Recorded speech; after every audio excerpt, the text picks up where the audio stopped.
The future of work looks a lot more like people aren't playing an instrument in the symphony, they're becoming the orchestrators. If you're passionate about something, the tools may change, the technologies may change, but then you're willing to adapt. And the way you find your passions, you just go and taste stuff. And then I really sunk my teeth into maps, where I spent almost 4 years working on a next generation digital twin of the world. This idea of digitizing reality and then sort of kit bashing, it started with photogrammetry. NeRFs added on to photogrammetry by allowing us to capture a lot more of the complexity of reality. For Battlefront, they went to all these locations where the Star Wars movies were filmed and just scanned the crap out of everything. Gosh, I think Apple just made VR cool. Let's dive right in, baby. 3, 2. Did you just drink without me, bro? Sorry. Dude, you didn't even cheers, man. Sorry. What the hell? Sorry. Right? Okay. 1, All right. 3, 2, 1. Cheers. Oh, wow. Got a new coffee in the house, baby. Bro. What is this? This is a Starbucks Kirkland espresso coffee. And it's a good one. As you guys know, we're very, very much zooted all the time with the Starbucks coffee. And we can never get too much of it. But without anything else distracting and disturbing us, it is episode number 20 of Bad Decisions. Let's go. Podcast right here. So we just want to say, first of all, welcome. And second of all, Thank you. thank you. Every single one of you guys who has stayed with us since episode number 1 up until now. You guys are an OG. You guys are amazing. You guys are the reason why we're doing this every damn week. Honestly, the day that we started, I couldn't believe that we ended up on episode 20 now. I know. It's been a crazy ride. We never missed a week so No. far. Some No. weeks we even did 2 podcasts. We did lose friends and sleep and our mental health and our physical. No, I'm just joking. Some of them we did actually. But it's been worth it because we made some great friends along the way. Every single week we talk and learn from all the inspiring guests. And before we bring our guests today, something that me and Farah had a discussion about last week, and I just want to set the tone just very briefly. The reason we're doing this podcast, and we never really talk about it, is we want to bring on inspiring guests who've done great, groundbreaking work in any field, honestly. It doesn't have to be the fields that we're specifically invested in ourselves. And we want to just bring them on to talk about their journey, their story, and hopefully we can learn something from them. And you guys can also learn something along the way and get inspired. And to be honest, every single time the podcast finishes, I have learned something. Yeah. And I cannot imagine like people who are coming from different backgrounds. We had Ben, who was a filmmaker. We had Olaf, who was a photographer. But their story and their journey was so inspiring to us. Yeah. And I'm pretty sure it's so inspiring for everybody who were listening. Yeah. So it's all about giving you guys more reason to make that bad decision, to start whatever you want to start, and also learn from all these guests that we have. Damn right. So Farhad, let's not waste any more time, man. We have a freaking special guest today, and I will let you do the honors. Tell everybody who we got on. So our guest today is an ex-Google product manager who has made significant contribution to some of the most groundbreaking projects. Faraz, I'm pretty sure you know about Google Immersive View. Oh yeah, I do. You know about Google Maps. Hell yeah. He even worked on the Geospatial API. Damn right. And he what did. is even crazier, besides doing all of this, he has made a huge community on social media. Over 300,000 subscribers on YouTube and around 1 million followers on TikTok. Have Damn you seen right. his video? He has so many freaking videos all over social media, and I'm like, how do you even manage to make all of these while working on all these cool projects at the same time? Farhad, let's bring him on. Our guest today is Bilawal Sidhu. How's it Hey, going, great man? to be here. I got the classic cup of coffee. We're about to get caffeinated, and given the sheer amount of overlap we have in terms of like the modalities of creation we're interested in, I'm excited to dig in. So thank you for having me on. No worries, man. It's a pleasure to finally be able to speak with you here. First of all, can we do all a cheers right Virtual now with our cheers. coffee? Virtual There we cheers. go. Virtual cheers. Boom. We hope everyone watching is also having some sort of drink, coffee, tea, whatever is your thing. Just go for it. You know, this is going to be a very enjoyable podcast. And before we start with anything serious, I have to ask you, you've made loads of VFX and CGI videos, especially on TikTok. You're just scrolling through all of them. And you started, I guess, during COVID. What is with you and your addiction with UFOs and siren heads? Because we saw 200 of those videos, which are amazing, by the way. It's awesome. Yeah, it's so the UFO stuff. I mean, I've always been fascinated with this stuff. Like the first Hollywood movie that I saw that got me into visual effects was Independence Day. Oh. And honestly, it was the behind the scenes for Independence Day, or if you remember the scene where it's like the mothership over New York and just like Yeah. the explosion ensues. So I've had a lifelong fascination for that. And then on TikTok specifically, if you remember the Raid Area 51 trend that started off. Oh, yes. So it's like, making a bunch of random videos, and I just like put one of those videos out there, and it just like took off, right?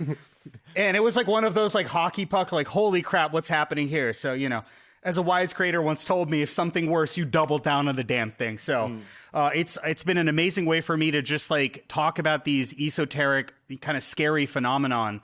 And it's the same thing with Siren Head, man. It's like there's this like that sound of the siren evokes this like visceral, the eerie sound, right? Yeah, it's like you don't need to, like, even a kid is like, oh, holy crap, what is that? Yeah. And it's like the bomb raid siren, right? If you remember, like in the World Wars, like that's the sound that like an entire generation grew up with. So there's something deeply visceral in us about that, and something about like scary, spooky content is very interesting to me. And so visual effects are such a cool way of like, I don't know, painting this sort of universe, and every short is like a vignette into this like sort of alternate, spooky, esoteric dimension, 100%. And I think every person who is a 3D artist or a 2D artist, no matter where you are, there is that point, that singular point that you can go back to, be like, this is the moment where I got inspired to get into this, or I got motivated. And for you, it was Independence Day then. And the best part is also when you can recreate your childhood memories, and now you have the power to not like, I watched that movie, I want to recreate that. That's the best feeling. That's ever. so true. I feel like as 3D artists, the first thing you realize, you're like, wait a second, I can now like remake all the movies that I love, or like different scenes that I love. You did even, I think the first video uploaded on TikTok was the Iron Man video or something, if I'm not mistaken, totally. right? Yeah, totally. Super cool stuff you worked on. And is that how you were sort of led into this journey of working at Google? Can you walk us through that? What was that journey like? Because you started, 3D animation with 3ds Max, if I'm not mistaken, totally. So how did that The lead OG. you into going into exactly like that's a really long time ago? How did that lead you into going into Google and ending up here today, essentially? Yeah, I mean, it's like I'd say the theme you already hit on. Like, I at the age of 11, I was really into Flash 5 at the time, and cartoon animation. Just like this is the early days of the web, and I saw this cartoon, right, effectively like this TV show on Discovery Kids that was about mega movie magic. How do you make these visual effects? And I kind of fell in love with the notion that my computer could, like the same computer I was using to make these like colorful, cartoony, like Flash animations, could be used to kind of seamlessly blend reality and imagination. Exactly what you said about, sort of taking stuff you see on the silver screen, as it was called then, and sort of like recreating it like really crappy backyard lightsaber battles with your friends with like a crazy, like, spaceship landing. So, when I was 14, like I obviously got deep into 3ds Max. Then obviously it's like Maya was the tool to learn. And I started picking up After Effects. And so like at 14, 15, right as I was entering high school, I was like, oh, my goal in life is to be a visual effects supervisor. And I want to go work at ILM, and I want to have like, your name credit at the end of the movie. Like that was sort of the dream. And then as I got older, I went to boarding school and like got exposed more to the technical side of things. And I really enjoy this idea of like building actual things. And so that led me to like, despite getting into my film school, USC, like Dream Film School, USC, I decided to study computer science and business. And this is right around when the mobile boom was sort of happening. Like the App Store had just come out. I graduated 2013, and everyone was like, hey, like we gotta, like, Web 2.0 is cool, but how do we like go mobile first? And so that led me into product design right after graduation. I worked at a consulting company called Deloitte Digital. It was their like innovation arm. And I did basically like product design stuff for 2 years. And that was interesting because all the stuff, again, I learned with After Effects, 3ds Max, Maya, just kind of got fueled into like the earliest instantiations of AR, VR. So this is like circa 2013 was like, the Google Glass was the thing, right? This is like that was before nobody machine knew, like, learning. Yeah, that time like nobody was talking about AR. Totally. And if they were like, oh, what is this dorky thing? Like we were barely coming to grips with what you could do on the phone, right? Like Uber and like ride sharing apps were just reaching ubiquity. Instagram was just sort of starting to blow up. Same thing with Snapchat and so forth. And so Yeah, it's interesting. Like, I kind of let the YouTube creator thing go completely through college, got into basically building AR, VR experiences as I graduated. First enterprise, really boring stuff like a field service expert on an oil rig going through like a maintenance checklist because they need to be hands-free while they're assessing and you know, kind of like, you know, fixing the equipment. And then VR happened, you know, the DK2 came out, Meta acquired freaking Oculus? like Oculus at the time, right? Like, and so that kind of like 360 video suddenly popped up. Wow. And again, like that like really cheesy Steve Jobs quote of like the dots connect looking back. Suddenly, like all the skill that I'd learned around like 3D visual effects, etc., just like manifested itself in AR, VR. So like I like to describe AR as basically the visual effects pipeline running in real time on the phone in your pocket or the headset on your face. All the same stuff, right? Yeah. And so, yeah, that got me into VR video. And then I was like, all right, enterprise is cool, but like, I really want to do this at scale. And so at that time, like circa 2017, Google was like building out this like, you know, essentially VR initiative to create 360 and 3D VR camera systems. Worked on that, then worked on AR. Like, you know, this is like 3 hype cycles ago. So VR was the first hype cycle. Then AR was the second hype cycle. And then I really sunk my teeth into maps where I spent almost 4 years working on, you know, a next generation digital twin of the world, and then creating consumer and developer experiences from that. So the Immersive view and the Geospatial API that you alluded to. But along the way, the theme has just been blending reality and imagination. And then I would say Google was more of the utilitarian version of that, blending the physical and digital world. So, you know, along the way, I discovered various roles. I eventually ended up enjoying product management, et cetera. And so, yeah, like after doing my 6 years and after my YouTube, TikTok, and all this stuff, like sort of hit a threshold as this generative AI wave is sort of picking up steam, I was like, hey, let's dive right in, baby. And here we are having a conversation. That's an amazing. But I want to go back a little bit and ask one question, please. because you mentioned you had 2 choices. One was going for computer science and film school at that time. Your decision to go for computer science, was it solely a personal decision? Oh my God, I was gonna ask the or same was it question. peer pressure? I mean, coming from Asian heritage, I personally was forced into going to engineering school, which I didn't. So listen to this. I went to engineering school on the first orientation day. I went to the class. They started talking. I was like, I'm out of here. I'm out of here. I did computer science, and I can say not forced, but definitely wasn't a choice I probably would have gone with if I was all alone on my own. And when I went in, I remember my parents, they didn't force me, but they did sort of push the decision into my face, like, hey, computer science. And their excuse was, you're good with computers. You know how to play games. You know how to play games. So that's how I ended up there. How did you end up with? The question is like personal choice, and it's okay. I mean, of course, it's okay to have been peer pressure at that time. It's normal. But, yeah, exactly. Yeah. No, it's a great question. I think, being from South Asian Indian heritage, like I think all immigrant like families kind of face this sort of, I was talking to my Jewish friend the other day. It's the same thing. Like, it's like, are you doctor, lawyer, engineer? Pick one. Three walks of life. Luckily, my parents were pretty good about this. Like, I would say like my mom got me a computer very early. You know, I spent half of my life in India. Like, so she got me like a friggin' internet connection before, not 56K modem throwback, before anyone had that type of stuff, or it was a rarity. And, for a while, they really spurred my passion. I would say around the 10th grade, around 10th grade came around, there was definitely a little bit of peer pressure. It's like, oh, beta, if you want to be successful in life, you better start, your STEM scores better be, keep going up. And so, they never actively forced me, but what I like to joke with them is like, hey, your propaganda worked. That's exactly.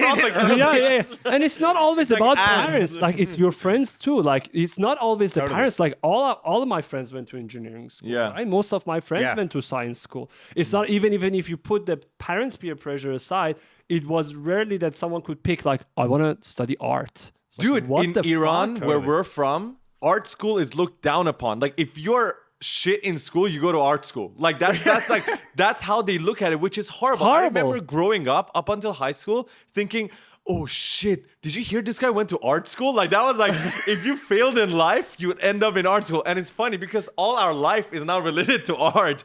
And we're like, we're more successful in our minds and happy as we've ever been. And so it's just crazy how these things work. Totally. But I mean, I'm sure you empathize with this too. Like, looking back, the way I sliced the needle is I'm going to study computer science and business because I wanted to do both. I didn't want to just do CS. I love the business side of like, it's cool to have cool tech, but how do you actually deploy this at scale to either, you know, like really make an impact on the world, whatever metric of success you have there, right? But at the same time, like, dude, like college in the US is so flexible. You know, my advisor was so awesome. I took all of these like Maya classes and Nuke compositing classes, but then also took like business intelligence classes that were like, this is like the earliest instantiation of machine learning being applied to big data was the buzzword back then. So I was able to make this sort of like really well-rounded curriculum that if I had just, gosh, I think about like if I had gone to film school, because I have a lot of friends who did that. It's like, well, here's like, let's go shoot like on actual film and let's go make your like thesis film like and spend a year doing that. I don't think those skills would have as readily transitioned into the world, you know, we live in today. Like even the stuff you're doing with Unreal Engine, I bet the fact that you spend some time in engineering probably makes it easier to pick up those type of things. So, you know, hence creative technology, man. I think like it's the intersection of like being able to wheel the world of bits and the world of atoms kind of together is just like, there's some secret sauce there. So yeah, that's a little bit of the story. And looking back, no regrets at all. Like, you know, okay, that's like, 100%. I would say, if you're happy where you are today, there shouldn't be any regret, even if you think you might have done something wrong. Because if you did that, that led you to where you are today, even if it was wrong or right. Now, one thing I do want to mention is you brought up doctor, lawyer, engineer. These are the three categories that most parents, at least in our tradition, praise. Yeah. And I want to give some credibility to you before I even ask this question. You're playing and you're experimenting with all the latest AI technologies every single day, and we see it all over your Twitter feed. And so for everyone watching, you are essentially someone who can truly answer this question really well. Doctor, lawyer, engineer. With all the things that are happening with AI, and we know where AI, we can sort of predict where AI is going, right? Where we talked about this with our previous guest with Farhad, where general doctors, right? They essentially here in Canada, healthcare is pretty shit. Like we've only been here for about a year, and just what I'm realizing is I go to the doctor, first of all, getting into the queue is difficult. Getting to a specialist is even more difficult. The wait times are crazy. And so eventually when there's going to be an AI that can solve every single one of your questions and problems regarding your health, can read your health essentially and answer that. Or let's talk about a lawyer. All these contracts that can be written with AI in the quickest way possible, in the best way possible. How do you think the new generation will Gen Zs. go into education system and career paths, considering how AI is changing the world? It's a great question. And a very profound one that obviously has people either super excited about the disruption that's ahead or sort of entrenched, retreating into this defensive position of like pushing back on any change that lies ahead. So I think like, what can we be sure of? The world is absolutely going to change. The way job functions look today may not look the same way. In terms of how it'll actually manifest itself, I have a couple of like here's my thesis, right? My thesis is that right now specialization is deeply valued in the world we live in, right? Like, so y'all are from Iran, you know, there's this joke like where like the amount of PhDs in Iran is just like way too damn high. How did you know that? I mean, dude, I went to Bay Area, and so like you walk around like Stanford campus, like it's just like everyone's Irani and they have a PhD. It's insane, right? It's like and it's like this. That's the apex of specialization, right? You're subspecializing in this like the tip of the iceberg, effectively, right? And you're losing the broader picture. So, and that applies in all professions, right? If you think about the creative industry.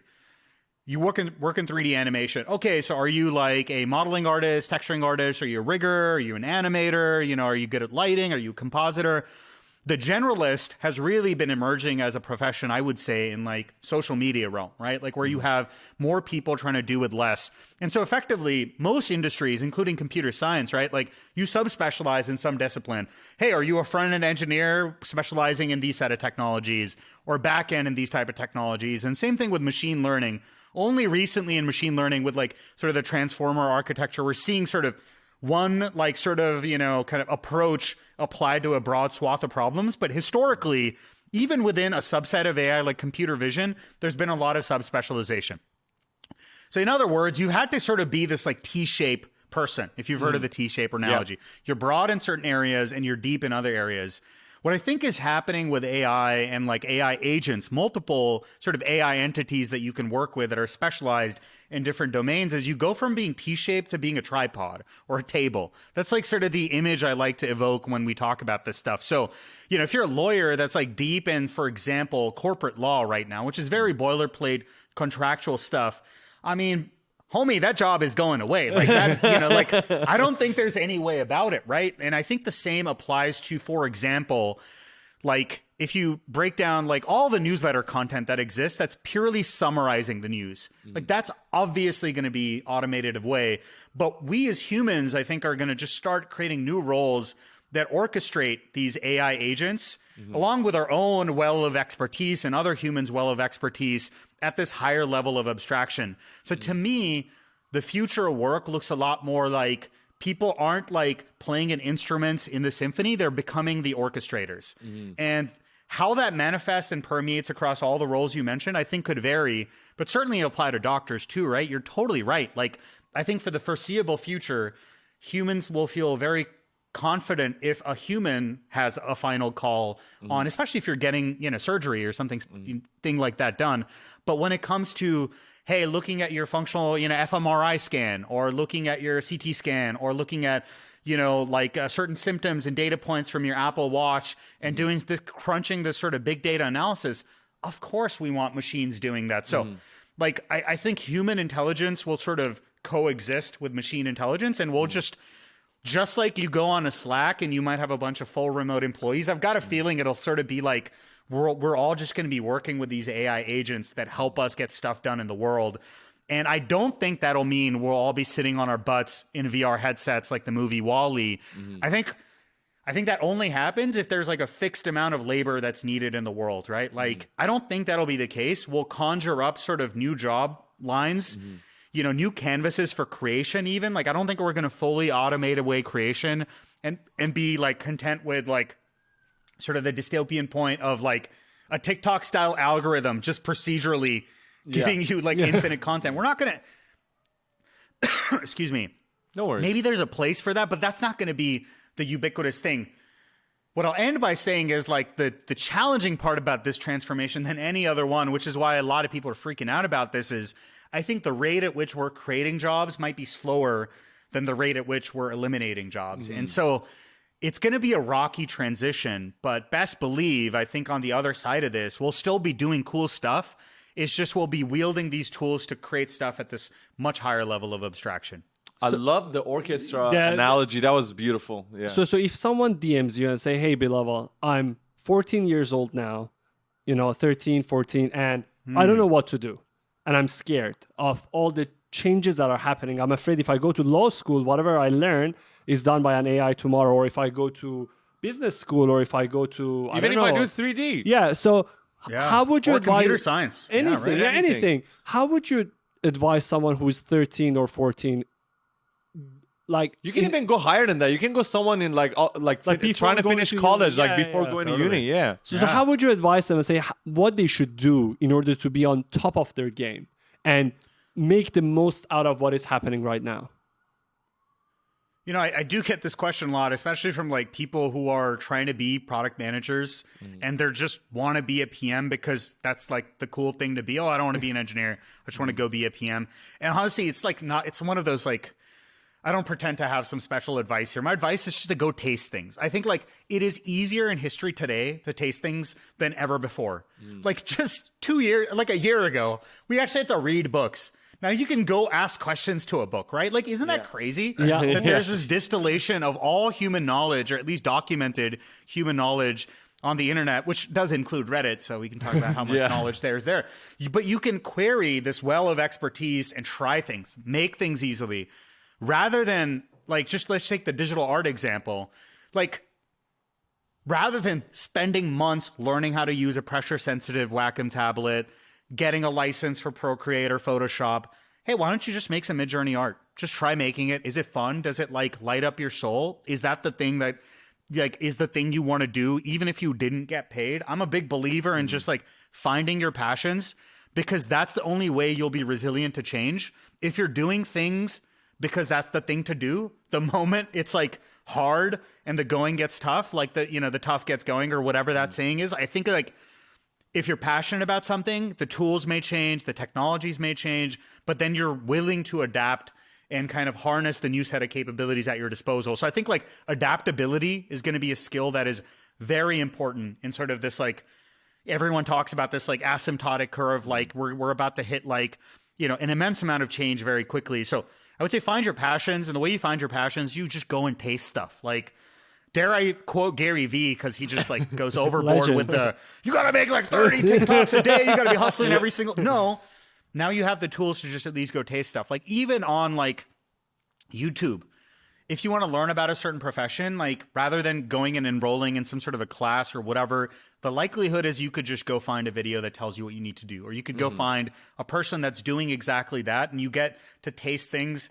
And then once you find the stuff that you're passionate about, go pursue that. And then the rest is just a means to an end. AI is like, if we're truly building a general intelligence, it is a tool for all sorts of things. So you got to find the thing that you want to do day in and day out, right? And that may be visual creation for you, certain types of visual creation, that may be building software. If that's what you want to do, you don't have to go to CS school anymore. You already didn't. That was already kind of getting outmoded as you saw a bunch of companies like sort of not making a, bachelor's or master's degree mandatory.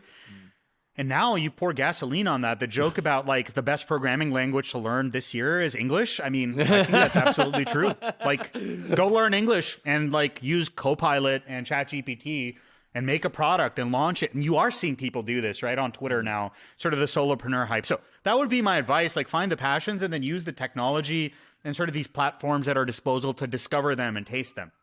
It's funny you brought that up, because I believe it was your own tweet posted as a carousel on Instagram that you showed me yesterday that had a saying, I believe, whereas there's all these opportunities, but the problem also is canceling out the noise. Like, there's so much happening. I'm not sure if that was you. Was it? You showed me a Twitter thread posted as a carousel. Anyways, just definitely said stuff like that. So yeah, exactly. So just about the concept of, yes, now there's all these possibilities, but at the same time, there's just so much. Like, where do you start? Like, how can you adapt so fast every single day? Now, the reason I brought that up as well is mainly because I feel like a lot of people still don't know about all these AI technologies. A lot of people we speak to here in Vancouver still haven't used ChatGPT. Which makes me really shocked. I thought, because our Twitter feed, our Instagram feed is all about AI, because that's what we look at. So my mentality is when I go out, when I go to gym, which, the age group is somewhere between like 18 to 45 mostly. When I see someone in the streets, when I see someone in our lift, I assume they know about at least ChatGPT. Which is like the most famous and probably the easiest to use, essentially. Yeah, right? That's the most like user-friendly. But we get so many, no, I don't know. Or no, I haven't tried it. Or should I try it? I haven't played with it. So that's like the whole education thing is really crazy about this thing, and the awareness. So what do you think about the adaptability of all of these AI technologies and agents? Because in our world, clearly it's quite fast. But apparently for the rest of the population, which I'm assuming is around like 80% of the world, they still probably haven't even used AI once. Do you think, because it's definitely not matching, like the actual use cases is not matching the actual usage of what I'm seeing. What do you think about that? I think you're absolutely right. Like we definitely live in a bubble, right? Like, and it's this like sort of early adopter tech bubble online where everything's about like large language models and neural radiance fields and all this other stuff. And I think this even applies at the highest levels of these enterprises, right? Like if you think about just photogrammetry, most of the photogrammetry companies, the players that have been around for 15, 20 years, aren't thinking about NeRFs right now. This is like this early new thing for them. And I think the same applies to large language models, right? It's like, it's good that the whole world is not using them, because I don't think we have enough GPUs to like, to power all the queries right now. Certainly, OpenAI is hitting scaling restrictions, and like, it's funny at the end of the day, it's like Jensen that's just going laughing to the bank. Like, I just keep joking. It's like the dude could buy like 30 leather jackets per second now. It's like, good set. just like money's coming in. It's like, no matter how AI pans out, like, homie set, NVIDIA's in a great position. Now, I think like, when will we see people adopting this? I think there's an interesting case study here with Generative Fill by Adobe. Like, okay, so ostensibly how I got really excited about like generative stuff was DALL-E 2 in painting. Yeah. This is like, I want to say a little over a year ago, maybe 13, 14 months ago, before the summer of AI really kicked off last year. I was deep into NeRFs at that point. And then I was like, oh, this generative stuff, I've seen some of the GAN instantiations. It always looks like this melty human. It's going to suck. And then I used in-painting to make some like, mothership UFOs in a plate. Oh my God, I knew it. and so it's like, of course, it's like it's very predictable. And so when I did that, I saw like, holy crap, it got the lighting right, the sun direction. Like, holy shit, the reflections look good. Like all the stuff that you would have done manually otherwise, right? With like HDRI lighting and just approximating stuff manually in like Maya or whatever. It kind of, the model was able to reason about it, or at least like give the illusion that it's reasoning about these things and produce a compelling end result. But man, like nobody really, like there was like a small number of creators that were making stuff with DALL-E 2 in painting, and we were all calling it in painting and AI. Fast forward a year, the de facto image editing software, Adobe Photoshop, right? Like is like, hey, we got this new beta. It's called Generative Fill. Yeah. People are using it. It spawned entire categories of memes. I made a random video where I took like Tim Sweeney's like photo of a hike and just added like a dinosaur and like a bear drinking beer together. And like that got 1 million views for some reason. And so like you're seeing people use it and adopt AI now, but without talking about it like AI. They're just like, hey, it's the cool new feature in Photoshop, the thing I already love. And I think the same's going to happen with ChatGPT-esque capabilities. Like obviously, like I'm a little biased, but I think like Google's going to crush it here. Like it's the biggest search engine. There's Gmail, there's Docs, all these things that a bunch of early adopters, even like me, are using Chrome extensions for. When it's just in your tool and you're writing a doc and it gives you better autocomplete, or in Notion, like they've added the AI feature, I think people will start using and adopting AI, but it'll be in a way that's kind of transparent to them. They don't care about what the underlying model is. It just like gets the job done for them. And I think we're at the very early days of that adoption curve, right? Like I think we got maybe even optimistically like 3 years before like everyone's kind of heard about this thing. Yeah. Yeah, maybe longer. Who knows? It's I just one thing. Sorry, when you brought up the concept of memes with generative fill, have you guys seen the Pornhub memes? No. It's, like I'm not even joking. Like it's literally an image. I mean, it's nothing bad. It's just an image, probably like a thumbnail of what the porn thumbnail would be, I guess. And like they do a generative feel to see what it feels like. And it's like they're just like dancing together with clothes on. And like, that's probably the funniest generative feel memes I've seen. But that's awesome. One thing, I think your point of view was really interesting. I had the same point of view about NFTs and Web3. The NFTs and Web3 will get mass adoption when people use NFT without knowing they're using NFTs, actually. 100%. So the same thing, I think what you brought up with AI is actually very, very true. Like what Adobe did with the generative fill is exactly the same moment that, oh, AI, what is AI? No, I'm just typing something and clicking a button and it happens. Oh, that's AI? Cool. Like it's like magic. It should just happen without you even fucking knowing it. So I believe that too. I think with every technology that applies, like people don't care about the terms. People don't care about the technology. People don't care how hard is it to do that thing. People just want to do things faster and easier. So the moment they achieve that, they will adopt it. Yeah, I generally agree with that as well. And you brought up Adobe. We were talking about this because like Adobe could have died out if they were just like not giving a fuck. It's so funny because like all these smaller companies were like, yeah, we have this cool technology. Photoshop killer. They were like, Photoshop was like, yo, we were doing this too, by the way, if you didn't know. And then they do it. And now because like you mentioned, Photoshop has always been the go-to software for editing. And now like, I'm sorry, but all the other smaller companies, they're now just going to have such a hard time because like people are already used to Photoshop. That was the brilliant move. I hope every other company is trying to make. We made a switch to DaVinci Resolve recently, and Blackmagic has their own AI tools. Yeah, like they're amazing, and there's reasons why so many creators switch to DaVinci Resolve. But now I'm like, did I make the right fucking move? Because like Premiere Pro, I look like that meme that is looking like, what the hell, man? The guy, right? Just like fucking at the end of the stadium. I just switched. I learned everything, and now, but I hope Blackmagic really brings AI. But it's one thing. Even if Blackmagic does bring AI, it's like they will not have never have access to the amount of, I guess, data that Adobe has access to because of their previous, User base. Yeah, exactly. The user base. And I mean, I'm looking forward to it, but the Adobe Firefly for video, like making your own sound effects, adding color grading, transcripting, all this stuff that is going to have AI integrated is going to make editing so much easier. But at the same time, you have people like Runway, ML, who are just trying to completely demolish the way we do editing. Just like type it in, bro. Like everything you want, just type it in. We'll make it happen. It's going to be really crazy seeing all of this. It's like a tug of war, like who's pulling, and people going to win make in the end? decision. You never know. Yeah. That's actually the exact right analogy. It's like a tug of war. It's like the one side of it is like, and then they're kind of converging towards each other. And this theme like kind of has happened. It like you probably noticed this with like, real time and offline rendering sort of went through this sort of phase where it's like initially they were so different, right? Like Unity and Unreal, but then they started getting more and more photorealistic and better and better and better.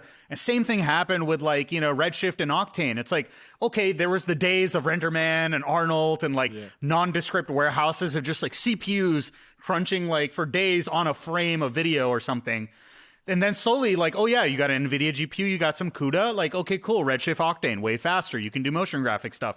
And the offline stuff started getting more real time. And so I think like, the way these companies like the incumbent and then the upstarts that are challenging their dominance or approaching it is like the same thing. And the tug of war is a beautiful analogy, if I may like build on that a little bit. It's like, hey, I just want to bring out my popcorn, which is why it's so fun. Right now, it's like, because like we're sort of unbiased in this, right? We'll use the best tool for the job. There's nothing that locks us in, though I do want to come back to DaVinci. It's like, I'll come back to it later because like, Premiere is just so unstable sometimes. It just like kills me. But it's like After Effects, I can't leave it. But Premiere is like, people like Matt Wolf are like, hey man, Resolve's pretty good. Like it just never crashes on you. Same thing with the Corridor folks. So, but to your tug of war, it's like Adobe's going to meet users where they are. They've got distribution. It's the same thing with Google, right? Like they've got these surfaces, these billion user surfaces. And Adobe, I don't know what their exact Photoshop numbers are like, but I would assume they're at least tens of millions, if not hundreds of millions of users, right? And so like, let's meet users where they are and infuse AI in a way that's transparent to them. Take advantage of distribution, brand awareness, all that. On the other hand, I think Runway can't do that, right? Like, so Runway has to reinvent how creation is done, because if they just made another slightly modified version of After Effects, which is what it seemed like to me. Like I've been following Runway from the start when it was more about like segmentation and green screen without a green screen and stuff like that. It felt like a replacement for After Effects. Hey, if you have lightweight compositing tasks or editing tasks, do it here. But now where they're going with Gen 1 and Gen 2 and sort of the generative models that started ostensibly with that latent diffusion paper, right? Like I think it's super exciting to see what sort of paradigm emerges. But that's I would say maybe the billion or $1 trillion question is like, what is that new creation paradigm? I'm not convinced it's text.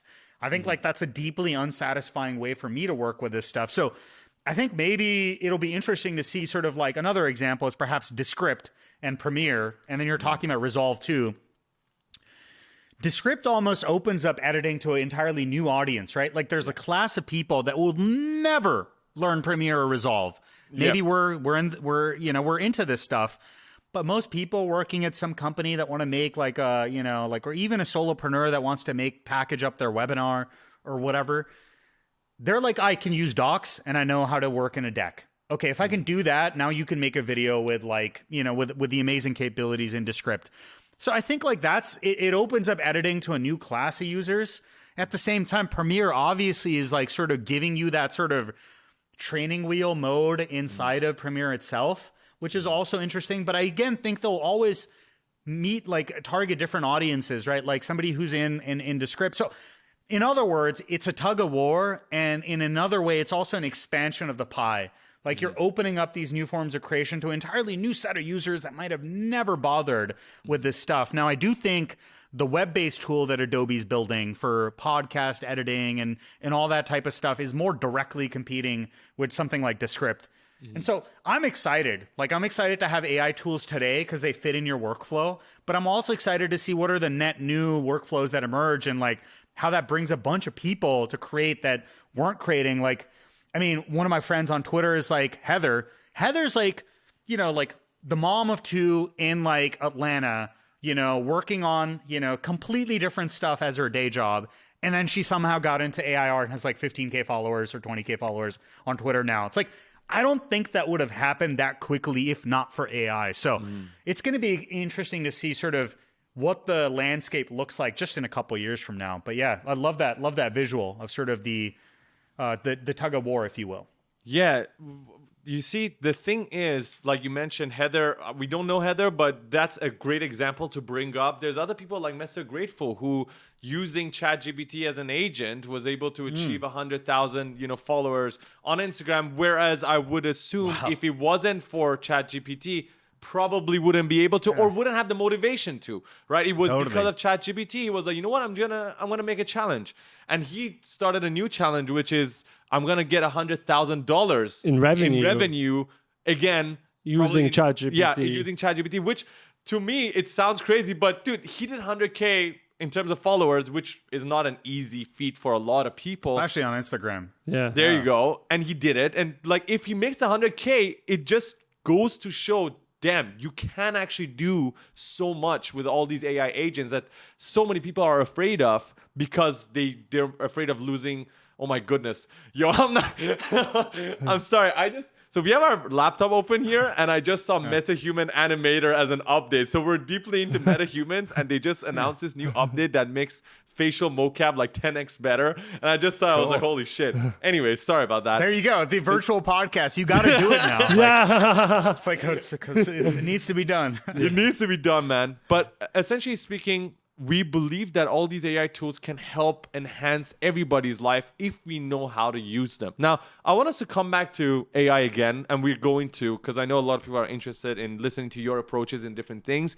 But we want to take a step back, and let's talk about something that was announced a few days ago, and that is nothing but the Apple Vision Pro headset. So you were doing the review of the announcement, if you will, while it was being announced. You had a video sort of podcast with another friend of yours, and we were watching some of the things you guys were talking about. We also did our very own version as well. And I guess what I want to ask you, as someone who's worked in Google, as someone who's been, extremely fascinated with the latest technology developments, you watched the Vision Pro announcement. There's people who are optimistic about it. There's people who are pessimistic about it. We want to get your thoughts. First of all, what did you think Apple did right? That's the first question within that presentation.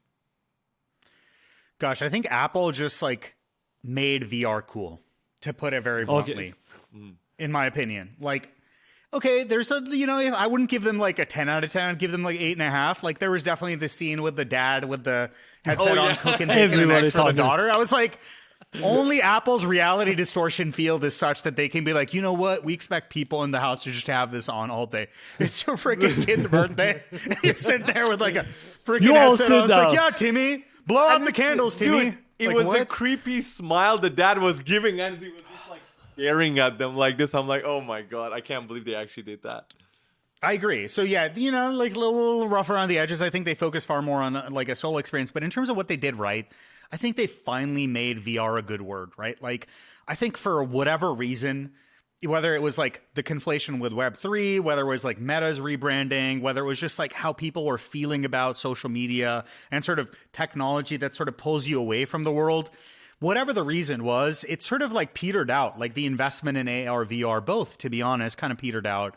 And so I think Apple entering this new product category that ostensibly Zuck has been carrying, right? For a while, with Quest really selling subsidized headset to just drive that sort of install base, I think makes this very interesting, right? So now Google and Samsung are going to come out with a headset. Obviously, Zuck's got his Quest 3 coming out and the Pro already. And then you've got Apple in the play.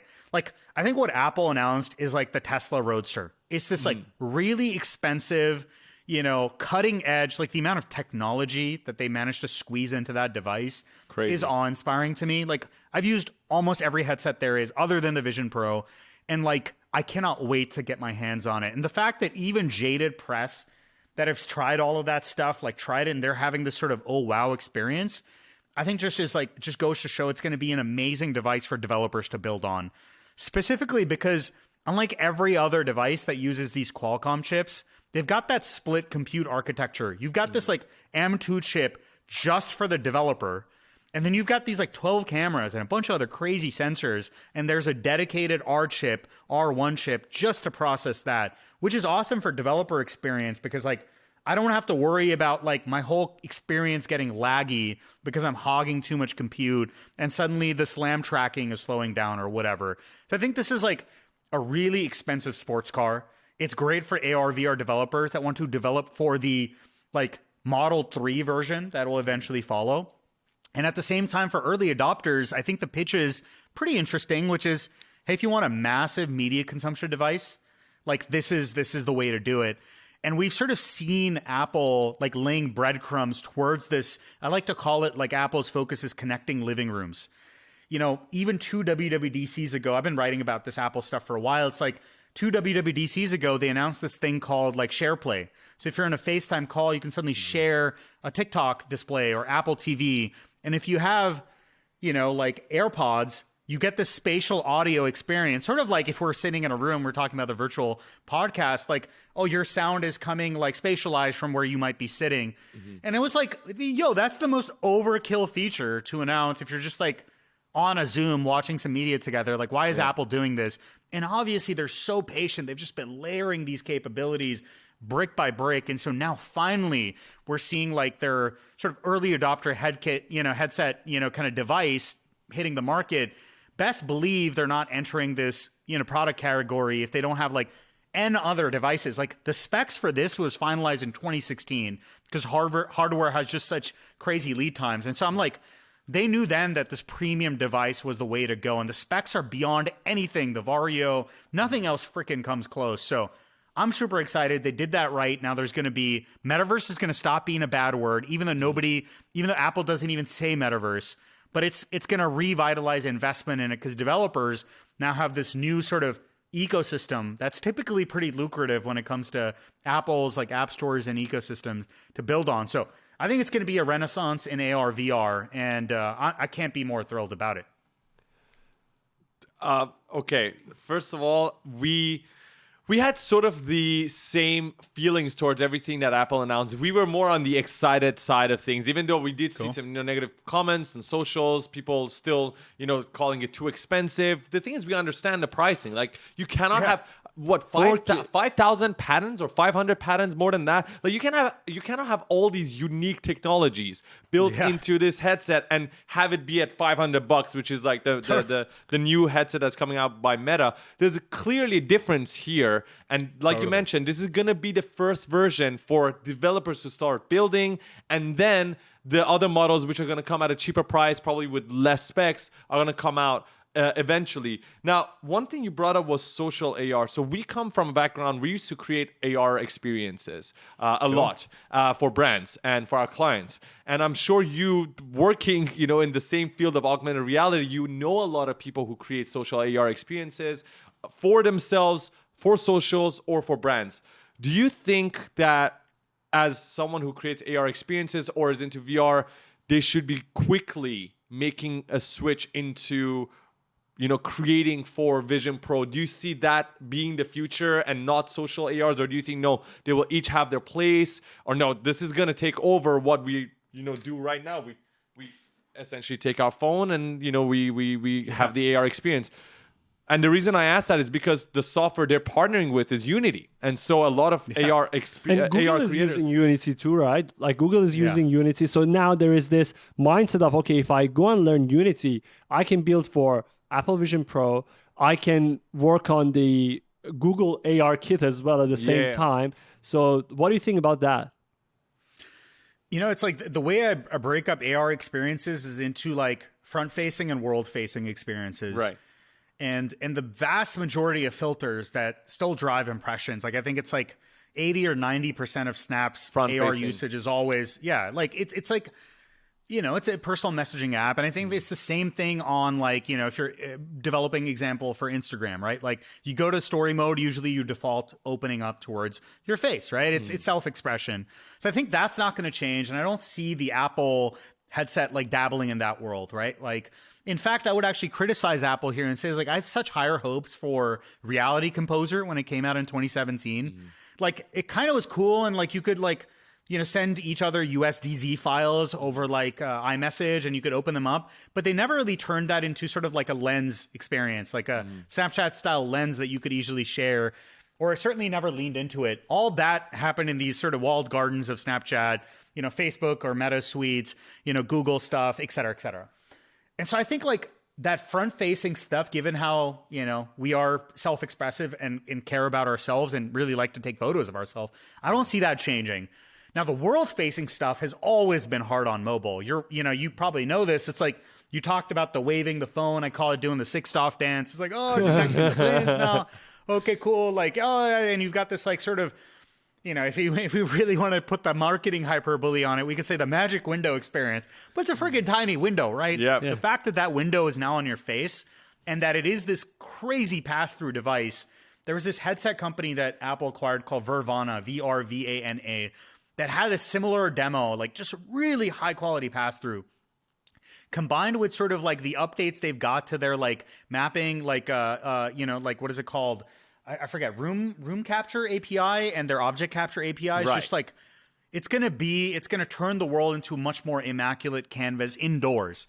So I think what's gonna happen is like people are gonna love creating world facing room scale experiences, and if you have those same chops in AR, I absolutely think you should be taking Apple seriously. Like, maybe not for Gen 1, because like maybe they sell like millions of units, maybe tens of millions of units. I'd be surprised if it's more than that. And so that's not exactly a massive, addressable market to, make a bunch of money. But again, we're talking about that's the iPhone Pro. We'll get the iPhone and the iPhone SE eventually. So you should get into this ecosystem for sure. But I kind of see like self-expressive AR, especially given you have the headset. And yes, there's ways to use neural avatars to like use the eye tracking data to like kind of, unmask you. I love that feature, by the way. Like all the rumors were right. It's like I made this laundry list of rumors with actually another person who's Vancouver based, Tobias Chen. And like all the rumors were absolutely freaking on point. So I think there's going to be a place for social media distribution with like, front facing, like kind of AR, and then the world facing stuff, I think we'll find a nice home at a place here, in the Apple ecosystem. We may even see a throwback to, remember when AR, XR activations were super hot? Everyone was like, oh yeah, let's go do place-based, this thing with there was like the, what's the company Disney had? Totally blanking on they did a bunch of Star Wars IP where you could like, basically experience this in a theme park format. I think we may see a resurgence of that, sort of these activations built around these headsets. But yeah, that's how I think it's going to pan out. It'll be just like a new canvas. It's not going to impact perhaps the self-expressive, like, gosh, what are the most popular filters on TikTok? It's like the green screen filter. Everyone wants to just green Snap screen. Snap is the one that turns you into an anime. Snap is usually like the really Disney character. Yeah. Actually, it's funny because when we were making AR experiences, we would spend so long to make word experiences, spend days, and the amount of impression and views it got, it was incomparable to those that we made in a day. It was a face filter. So it's like the effort and the impression, but what you said was right. Like people really like the self-expression mode with AR experience. The self-expression is almost invariably the better filter when it comes to brand exposure, and that's mainly because, like you mentioned, self-expression. What do you think about the whole Unity versus Unreal thing? So clearly we missed out on this for some reason. We didn't fucking bring it up in our video, but afterwards I was like, holy shit, I remember Apple and Unreal had beef over, Fortnite at one point. What still do you think? Still do. The court case still on, I think. I mean, it's never going to be resolved the way they started the whole thing. But for anybody that doesn't know, essentially Apple does take a 30% cut, I believe, on everything in the App Store, and Epic Games had issues with that specifically, with the way they were working with the Apple Store, and Fortnite being the game that makes a shitload of money. I assume that's where the problem started, but I don't know the full details of how the court case went. I do know that there was 9 out of 10 cases Apple was not guilty, and 1 they were apparently. Did just a little bit of research on that, but generally speaking, what do you think about their choice with going for Unity, and how do you think that's going to play out? Do you think Apple made the right move? Wait a minute, are you Team Unity or Team Unreal, first of all? Honestly, both. I kind of lean. I lean a little bit more Unreal, to be very honest with you, just because I love the photorealism, and like even with all the geospatial data, like it's just so much for easy and fun to get that stuff looking good in Unreal Engine, and there's the whole virtual production angle that they leaned into. So I've always been a fan of Unreal. I think it's not a surprise to anyone to know that like a vast majority of games that are mobile based on any app store are going to be Unity based, right? So it's very, very popular amongst the apps that are actually making direct revenue for themselves and obviously giving that juicy 30% cut to Apple. And so like, so yeah, I thought that was the elephant in the room. Like that's one of the things I definitely wrote about is like, look, it's kind of, did Unreal shoot themselves in the foot? Like, or Epic shoot themselves in the foot with this Apple debacle? I don't know. I think like, we'll see how that plays out. Maybe you'll still be able to develop for the Vision Pro with Unreal. I suspect there will be a lot of AAA developers that are like, yo, my game's based on Unreal. Like I need to have access to the low level functionality that they seem to be giving Unity. So it does seem Unity got a pretty sweet deal. Like whatever the Reality OS or whatever the new term for it, XR OS, whatever it is, it does allow you, like Unity files are treated at this like this lower level primitive. So you can get access to a lot of the system functionality and build richer experiences essentially, right? So I think that's really good for Unity. I think it probably also saved their stock price. You know, like, so I invested in Unity early, and I was kind of disappointed with sort of how things were trending. And yeah, like it was funny after the event, it was like Apple was down 2% and Unity was up 6%. So funny. And it's like, so I think it's going to be great for Unity developers. It's obviously far more accessible to the average creator and developer, in my opinion, than Unreal Engine. Maybe if you come from a 3D-ish background, it's a little bit easy. Like, oh yeah, you use Nuke or whatever. Maybe you like the node-based workflow, but C#'s easier than C++. It's harder to mess up in Unity than it is in Unreal. So I think like, look, those are the two big game engines. And it's funny how the industry always ends up with this oligopoly sort of format. You end up like, it's like, what else is there? It's like, okay, yeah, you got Unity, Unreal, and there's Godot. Who the hell uses Godot?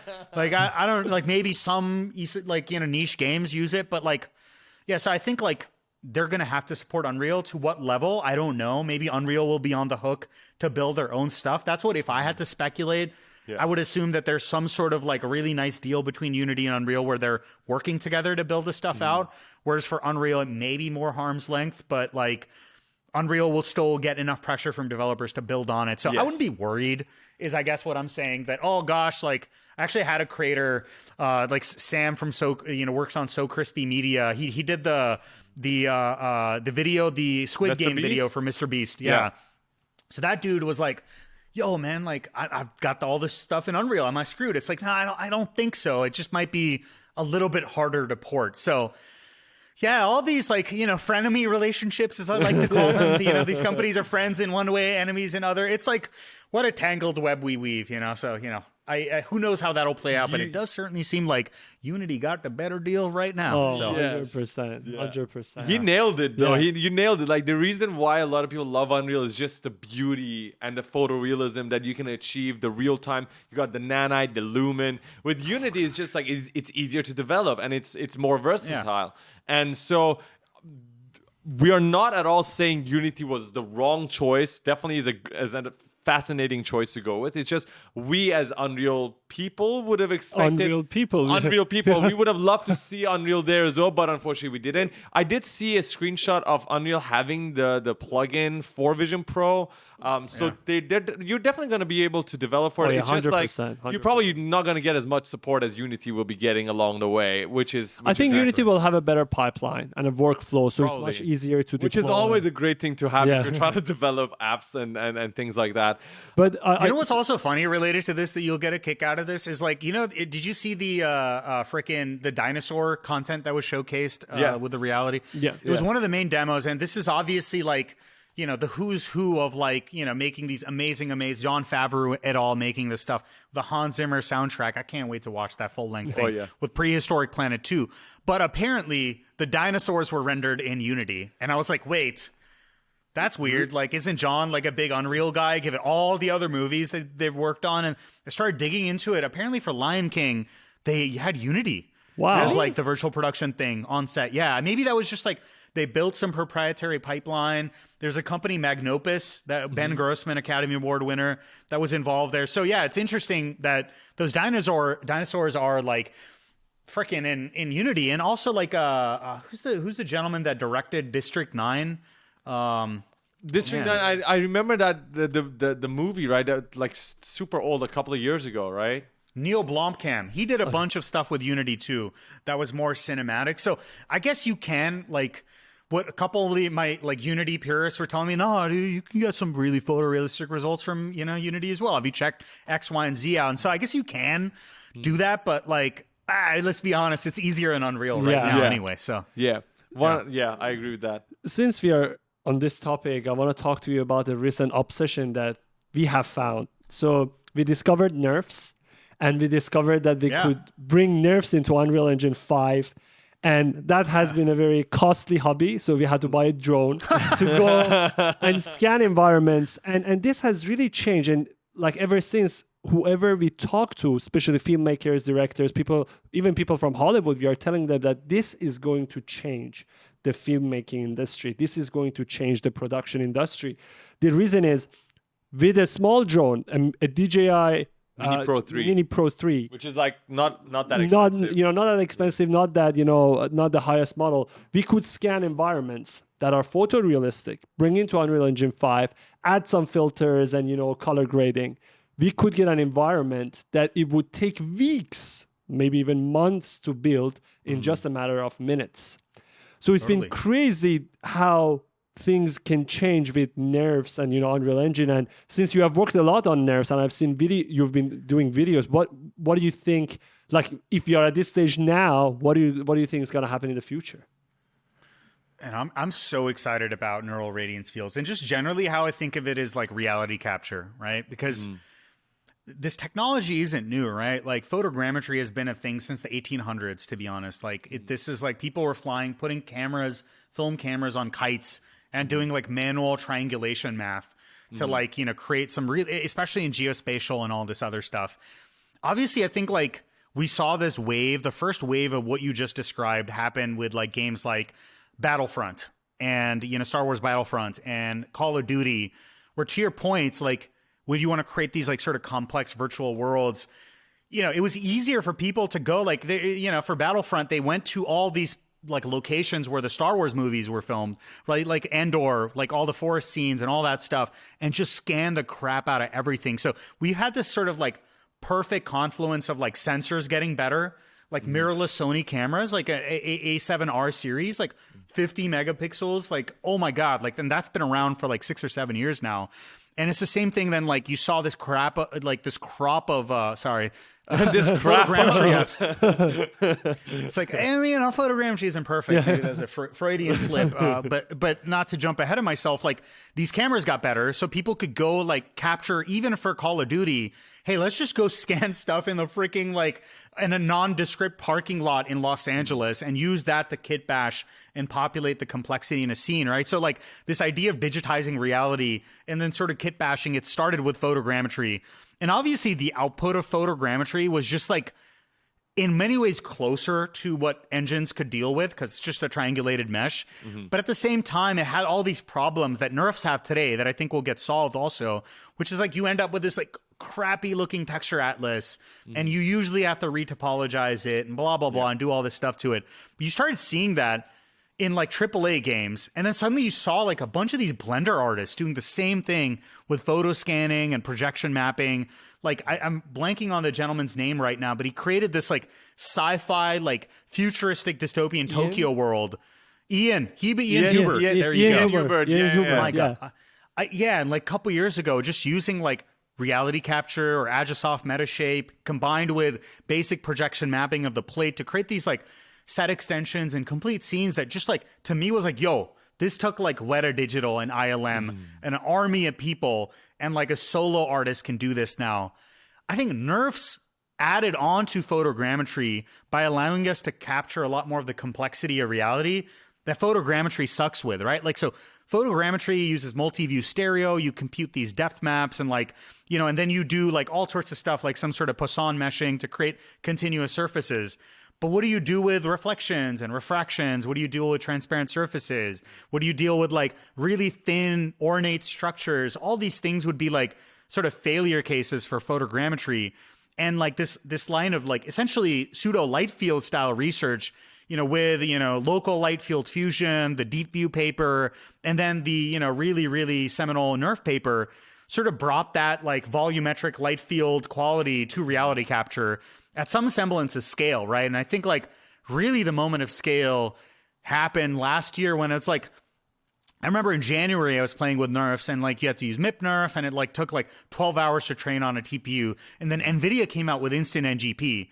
And suddenly on my frickin' home machine, you could train a frickin' NeRF in like a minute. Like that just, whoa, blew my mind. And then Luma, you can do it on your phone, right? And hit a button, it's doing it in the cloud, and hit another button, you got a video.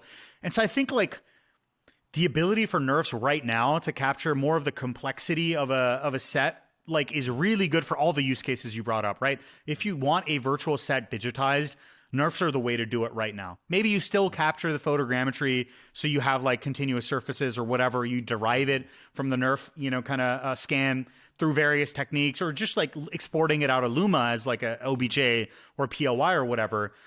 But there's still some stuff where it falls short, right? So to your answer to where do I see this going, I think it's all going to be about dynamic NeRFs, right? Like, so right now we're really, really good at static capture. Let's assume the world is static. That's kind of how photogrammetry works best. And now you're seeing that with NeRFs. You're seeing some really cool things happening with what if you start imbuing semantic understanding into each voxel. So you can classify each voxel. So if you wanted to just type a text prompt to delete a bunch of crap from your scene, boom, you can do that. And then you use generative models to sort of fill in the holes, right? So I think this sort of where we're going, we're seeing this beautiful unification, and you'll see a bunch of papers like this at CVPR, which is coming up in Canada, actually. In Vancouver, yeah. Are you going to be there? Yeah, if you're not.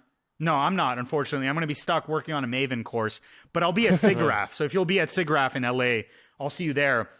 But you'll see a bunch of these NeRF papers around sort of 4D NeRFs, but also about how do you take like incomplete captures of the world and sort of fill in the holes yourself, right? Like you mentioned, it's an expensive hobby. What if you could just walk around at ground level with the capture that you need because you've got the micro detail? And well, the macro detail already exists, in data sets like Google Maps has, or Apple Maps has, or Microsoft has, or a myriad of other aerial imagery providers. And so then like, could we auto-complete your scan with a model that's sort of seen the diversity of everything that's in stable diffusion, for example, but has also imaged the world from every possible angle? So those are the directions it's going. And like really for all the stuff you and I care about too, like it's like people, places, and things. We need all three, right? So we're doing really good on places and objects. We need people. So I think this line of 4D NeRF research on like how do you capture a full body volume of somebody and then animate it, like not doing the meta-human thing, which is like this explicitly modeled thing that you're driving, but sort of as this neural representation is also very, very exciting to me. So I think we'll keep seeing people push on that, on those fronts of like, just like, how do you start doing 4D captures of like video essentially? And then how do you start making it easy to autocomplete stuff, edit and transform these NeRFs in sort of a native format? And then finally, how the hell do we deal with humans, right? And maybe what Apple showed is a hint of that. Like they, whatever avatar they made looked very neural generated, didn't look like a explicit volume. It's similar to some of the research that Meta has with something called codec avatars. So yeah, those are my pontifications on like sort of reality capture and the NeRF era and sort of where stuff is going. It's gonna be pretty exciting for sure. I'm gonna clip this and send it to Luma, and I'm gonna say this is our feature request for the upcoming 6 months. Dude, what you just described is my wet dream. Like, I'm not even joking. Just imagining, because right now Luma AI does have the capability of recreating your environment. Essentially what it does is instead of cropping out exactly what you scan, it adds like a globe sort of look to it as you bring it into Unreal Engine 5, which makes it look less janky, right? The edges of your scan, which it's fair because you didn't even scan that part of the sky if you were outside. But it, of course, doesn't really do a generative fill. It's not actually creating clouds or a sky based on your scan. So now just imagining when that happens, it's going to be so fun. And this is the best part. Like, we're always looking at people complaining about how AI is taking away stuff, and they're like, should I learn sculpting? Because like sculpting might go away. Should I learn this? This might go away. And we're like, the one thing I know that is not going away is digitizing the physical. Like you mentioned, like we're always gonna have this physical world, at least in our lifetime, I assume, unless there's like a World War III or something. But we're always gonna have this physical Say positive world. thoughts. Yeah, just saying, we're always gonna have this physical world, and it's always going to be a human passion to go out hiking, to go out running, and when you do, just grab your camera with you, your phone. That's gonna be enough, and you can essentially capture anything, bring it back home, and turn it into a magical world by using generative fill and all of that, which is what excites me, because like no matter how much the technology improves and how good they get, you can still do this, and people will still love it because it's based off the real world, and the real world is extremely complex, and the patterns that exist in nature is extremely complex to try to model again. So you have that plus AI, and you can create fascinating things, which is why majority of our content right now is NeRF related, because we genuinely believe this is going to be huge in music videos, in virtual production, in film, you know, in a lot of different use cases. And so we're like heavily invested in like using these technologies. So far we're only using Luma AI, but you use NVIDIA's instant NeRF. Is that right? Most of the time? I use all of them, honestly. Okay. Yeah, I would say like you can like, so Instant NGP is awesome. NeRF Studio is awesome too. Although I don't know what the future of NeRF Studio's development looks like. I think there may be some. It may continue as an open source tool and perhaps get funded by a couple of players in the space. But dude, I mean, like it's the way I think about it is just like a tool for the job, right? Like what Luma excels at is just like, I love their web UI. It's so clean. Like the keyframe editor, I still find it, if I'm making a fly through animation, I still love the Instant NGP one more. So often how I like to use it is like Instant NGP is the will it NeRF question, because I can train a NeRF in a minute and it tells me. And then when I know I want this thing and I want to do a bunch of artifacts and export it in different places, then I love to use Luma. If I'm out and about capturing something with my phone, Luma all the way. At the same time, like if you want to go get the highest quality NeRF output, you really want to get like MIP NeRF 360 and get rid of all the floaters. And if you notice, like Luma has this like meshy quality to it. It looks a little bit more solid at times than Instant NGP, which has sort of this sort of hazy, like kind of more volumetric quality to it. I've tried to ask Amit, I'm like, is it like some hybrid representation? He's like, no, it's a native NeRF. Like, all right, I guess it's a native NeRF. But like, yeah, so I think like they're all freaking awesome. And yes, I see like Luma is just such a great accessible way to play with this stuff, because you don't have to like, you know, just deal with command line and stuff, you know, which not a lot of people don't want to do. You just posted a video, I think, was it a few weeks ago, a few days ago? Was it an Indian, I think, was it a temple that you changed it into a Minecraft? That was a couple months ago. I think that was back in March. No, but there were two versions. I think one was 6 months ago, and then you redid it. Yeah. So I want to know the recent version. What was your pipeline to do all of this? So you captured the environment first. Was it with your GoPro, or like how did you do that?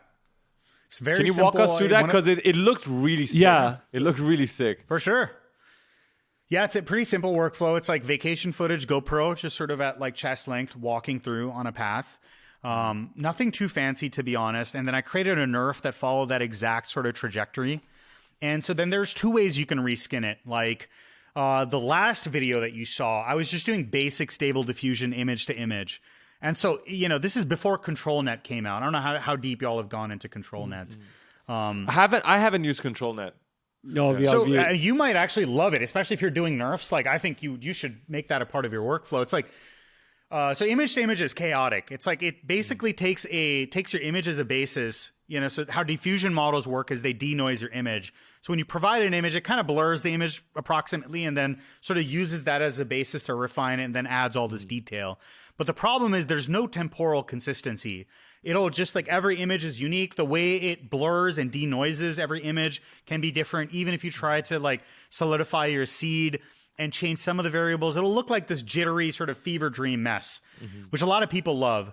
Now, control net-based tools like Kyber AI is a really good one if you want to just experiment with this stuff in a web UI, or if you just use the automatic 1111 tools. I use both. They're both great. Just like we're talking about Luma versus like Instant NGP or NeRF Studio, one gives you more control and takes a little bit longer. The other one's good for like, let me just throw something at this and get something back. So you make the video, you make the fly through. With Luma, you can export out the depth map too. So you know this, right? Like the same video. And then if you throw it into these tools, and you don't always need the depth map too, you could just take the video. ControlNet basically, either if you give it a depth map, it'll use the depth map that you provided, or it'll hallucinate and approximate a depth map using Midas depth estimation, which is this like really awesome Intel-based depth estimator that creates pretty amazing results. And then it'll use that depth map and then edge maps. It'll extract edge maps from the video too to sort of guide the image diffusion process, the image generation process. And so that way you get far more temporal coherence. And like that combination of like depth map to tell the model, hey, from this camera viewpoint, here's all the structure in the scene, right? Like that's awesome. But then you have flat surfaces, right? There's no depth detail on where the windows are and the edges and the crevices. That all gets encapsulated by the like Canny or HED map, whatever you use. They're different control net methods. And so when you put into something like Kyber, it does depth, it does Canny, and basically lets you give a text prompt to reskin that video. And it's like so much fun. It's like almost feels like reskinning reality. And if you want to take that a step further, you know, kind of off the NeRF thing we were just talking about, I pulled this up while you were talking about what your wet dream about NeRFs is if you look at this tweet, you can check it out later. It's the same thing applied to NeRFs in this iterative fashion. So it's not just applied to the 2D output, maybe in a 3D aware way. It's like applied to the NeRF volume itself. It's sort of like a way of brute forcing, gradually, like incrementally restyling all the input images and then making a NeRF from that. So if you want to say make it snowing, you can do that. And it like you get a native NeRF at the end of it. So a little bit brute force and compute heavy, but works. But to go back to that, it's a control. Yeah, go for it. Sorry, did you use a text prompt to basically change the images, or use an image reference, or you can do both? You could do both. So if you use Gen 1 to do this stuff, and it follows a similar process, Gen 1 also creates a depth map and uses that for temporal coherence with some other things. In Gen 1, I like to provide image prompts a lot more. Yeah. But in Kyber control nets, oh gosh, just text prompts. Like it's just, you know, so iterating and getting the right Minecraft one, and it just looks magical. It's like, it's kind of wild to me. And then I tried doing the reverse also. I took like Minecraft video and turned it into reality, which is also like really fun. Work? It's like, it worked really well. Like it's kind of surprising. Yeah, it's on my Twitter. Check it out. It's like basically like, and then I suddenly think of all the kids, right? Like that are growing up today that are working in Minecraft. Like they know a 3D tool. It's like Minecraft. They literally build worlds in it. And some of these kids are crazy. They're pulling in like Google Earth data and like creating entire cities. But even if you know how to model with voxels, you can now like artificially up-res it, you know, to like be photoreal. I saw the and meme so, like, you posted about the Minecraft builder, then the Metaverse architect. You know, the two. Yeah, that's the one. Totally. That's really gonna happen. that. Yeah, that's gonna happen. Like I y'all really are Minecraft Metaverse builders too. Like I saw some of the videos y'all are making with the drone scan you did and getting the characters going in. Like that's the future. Like that is the future. What is your First of all, thank you for sharing your workflow pipeline. What is your definition of the metaverse? Because clearly Mark Zuckerberg and Apple, all these different companies and people, they have different views. Even Tim Sweeney has a different view of what the metaverse looks like. What is your view of what the metaverse looks like? Yeah, it's like, oh my God, this word is so loaded. It's like the way I think of it very simply. I think of it like the spiritual successor to the 2D mobile internet we know today, right? It is essentially like it mirrors the physical world that we embody in just a far more natural fashion. So I love the term that Apple has given to this, which I've been using since like 2016 at least, which is spatial computing and spatial media, right? Like it embodies the spaces and places we care about in a more like three-dimensional way, but also us, right? Like metahumans and avatars. And so to me, the metaverse is basically like, everything since Xerox PARC on to now, even on the iPhone and mobile era, has just been rectangles, stacked rectangles on a screen. And like, obviously the world we inhabit every single day, like, is dimensional. You see a doorknob, you know how to open it. You look at a person, you want to shake their hand. You know how to make eye contact, how to like navigate a grocery store. Architects have been sort of the original metaverse architects in a way, right? Because they've been conjuring up these dimensional spaces that we know how to navigate and get around in. Hey, some malls harder to navigate than others, sure, but like they've been doing that. So I just view the metaverse as like a spatial embodiment of computing, right? Where computing just reflects us back in this more dimensional, spatial first fashion. But it's not just spatial, it's also language. And I think that's where like, I don't think AR, VR took off because the dream and the vision of creating more intuitive computing was always there, but we always knew we wanted some sort of like Jarvis style interface to talk to, right? A person, an embodied agent that helps us with stuff. And I think we're seeing that happening with this wave of like large language models and now these multimodal like large language models. I think it's going to be very, very exciting. So AR is going to replace mobile. I think VR as a form factor is going to replace desktop, this sort of experience. And, it's all additive. Then as far as decentralization goes, I think whether it's centralized or decentralized, that's orthogonal in my mind to the metaverse definition. I think the world we live in today is largely centralized around a few players. I wouldn't be surprised if that continues to be the case. I also wouldn't be surprised if we see a pretty large decentralized social network, computing platform, distribution platform emerge as well. So it's my take on the so-called metaverse. No, I love that. We share sort of the same mindset when it comes to the metaverse. Definitely, it has to get closer to the way we interact with the physical world today, and it's clearly not there yet. And which is why I believe so many people were thrown off by it, because in the Web3 space, people were saying, "Oh, it's already here," but I still think we're still far away from it. So that's. Even the Vision Pro headset is not even out yet. They're like, next year we'll release this headset. So it's still going to be far away, but it's definitely going towards that direction, and we see that as well. By the way, I can go another 30 minutes. Just a heads up. Perfect, so amazing. Thank you for letting us know. You have been experimenting with a lot of new tools. Just the names that came out of this podcast, I think I can list down 20 or 25, and then if I go onto your Twitter, I can get another probably 10 or 20. 150, I would say. We are trying to catch up with all these new tools, and honestly, sometimes we just can't. We just can't try everything. Where do you get all this information? Like, where do honestly, you get... that is it's like drinking from the fire hose, man. Like it is, I think this is a full-time job just to keep up to date with all the stuff that's happening, learning and building stuff with it. There's almost too much. And I feel like I've only scratched the surface. I feel like there's 20% of like the landscape that I can reasonably, put my eyes and attention on. And then there's so much happening just in the text LLM space, for example, that I rely on other folks like me. And so I would say it's like what we're doing right now. It's conversations like this. It's like Twitter Spaces.